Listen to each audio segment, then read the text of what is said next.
డబ్బు, అనారోగ్యం, ఉద్యోగం, వ్యాపారం, అప్పులతో బాధపడుతున్నారా? మీకోసమే లాంచ్ యువర్ ఫ్యూచర్ ప్రోగ్రామ్.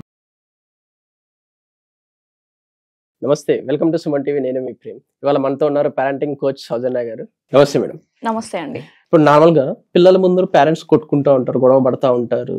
వాళ్ళ ప్రపంచం వాళ్ళదే ఉన్నట్టు పిల్లల ప్రపంచం అసలు పట్టించుకోకుండా ఉంటారు. చాలా మంది ఉంటారు అసలుకి ప్రజెంట్ జనరేషన్ లో.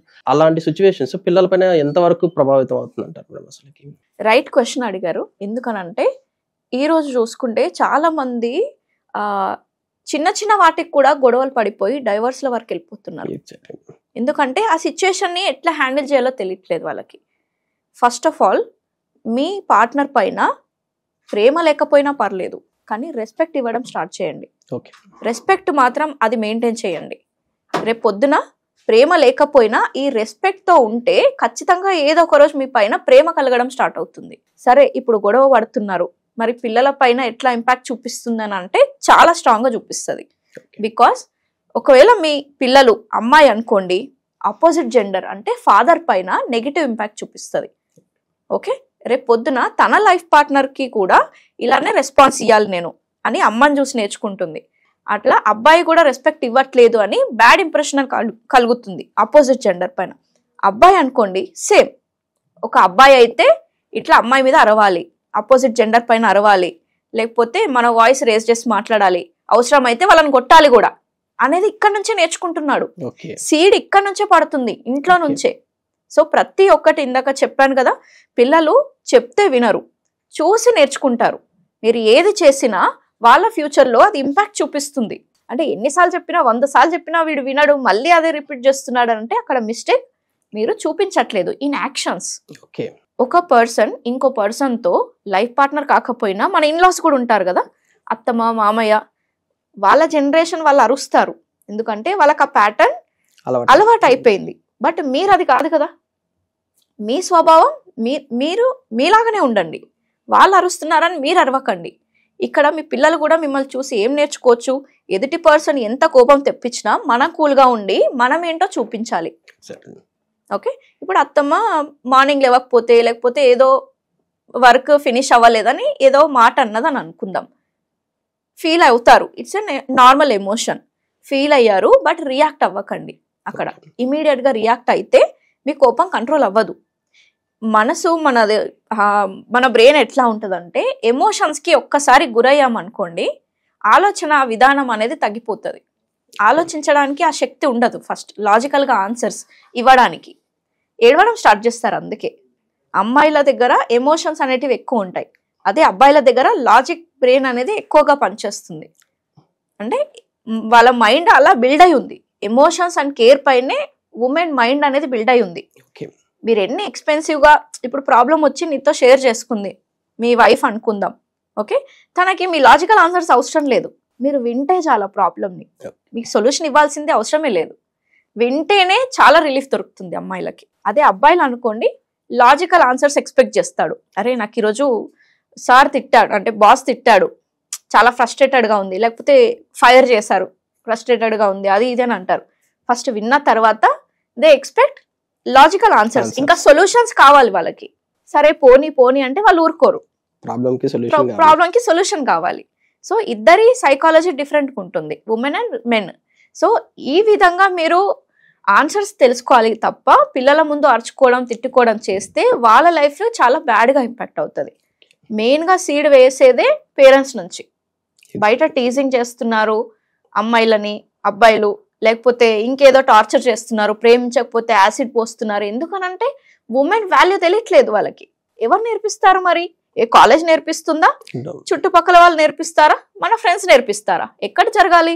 ఇంట్లో నుంచి జరగాలి. ఒక ఉమెన్ కి రెస్పెక్ట్ ఎక్కడ దొరుకుతుందంటే ఇంట్లో నుంచే.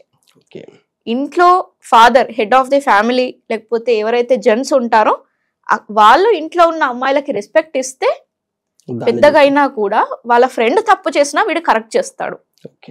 సో ఎప్పుడైనా సరే మీ పార్ట్నర్తో ఏదైనా కాన్ఫ్లిక్ట్స్ వస్తే, వాళ్ళ బిహేవియర్ మీకు నచ్చకపోతే పిల్లల ముందు కాకుండా మీది మీరు ప్రైవేట్గా ఒక రూమ్లోకి వెళ్ళి డోర్ లాక్ చేసుకొని డిస్కస్ చేయండి. అక్కడ లాక్ చేసుకొని కొట్టుకోమనట్లేదు, that is not the solution. మీ పైన రెస్పెక్ట్ పోతుంది. ప్రేమ లేకపోయినా పర్లేదు, ఆ రెస్పెక్ట్ ని మెయింటైన్ చేయండి.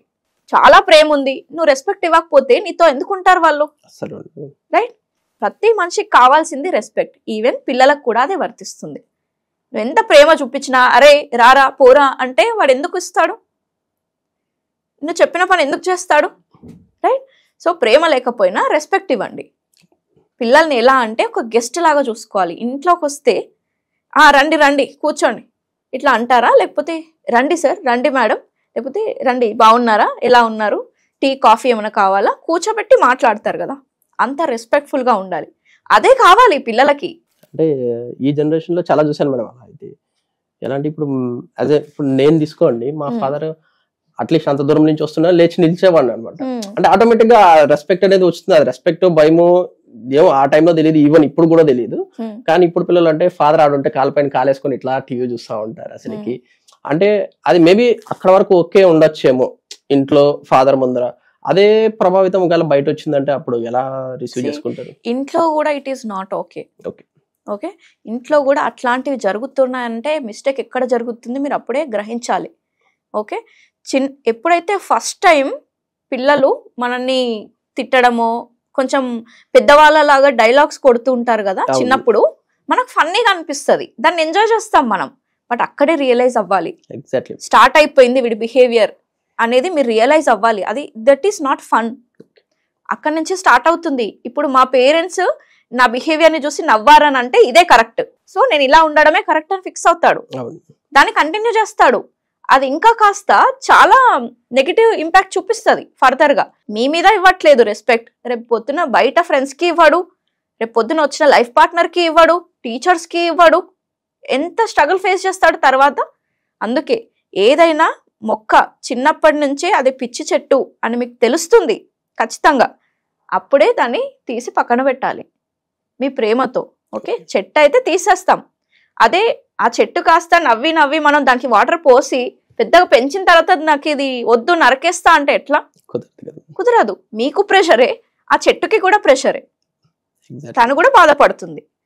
సో చిన్నప్పటి నుంచి దిస్ ఇస్ నాట్ ఓకే, నువ్వు ఏదైతే ఇప్పుడు మాట్లాడావు కదా that is not the right way అని ముందు నుంచి చెప్పాలి. రే ఏంట్రా అట్లా మాట్లాడుతున్నావు పెద్దోళ్ళలాగా, అది కాదు. మళ్ళీ అక్కడ ఎక్కడ రెస్పెక్ట్ ఉంది? లేదు కదా. రెస్పెక్ట్ఫుల్ గా చెప్తేనే వాళ్ళు వింటారు. ఈ మధ్య కాలంలో ఎలా అంటే ఇప్పుడు మీరు అన్నట్టు ఇప్పుడు సపోజ్ డిన్నర్ అనుకోండి, కలిసి ఫ్యామిలీ అంతా చేస్తుంటారు. లైక్ ఇప్పుడు ఫాదర్ మదర్ ఒక బ్రదర్ సిస్టర్స్ ఉన్నారు అనుకోండి, ఎలా అంటే గ్రూపిజం లాగా అయిపోతుంది అనమాట. ఫాదర్ సన్ ఒక ఇది, మదరు డాటర్ ఒక ఇది అన్నట్టు. ఇప్పుడు వాళ్ళిద్దరిని టీస్ చేయడము, లేకపోతే వాళ్ళిద్దరు కలిపి వీళ్ళిద్దరిని టీస్ చేయడము, అక్కడ జెండర్ బయోసినెస్ వచ్చేస్తుంది కదా.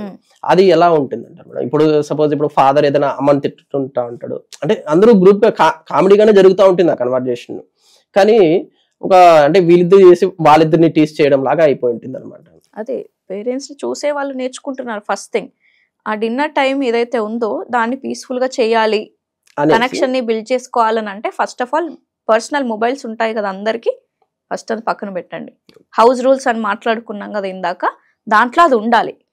డిన్నర్ టేబుల్కి వచ్చామంటే ఎవరి ఫోన్స్ కూడా డిన్నర్ టేబుల్ దగ్గరికి రాకూడదు.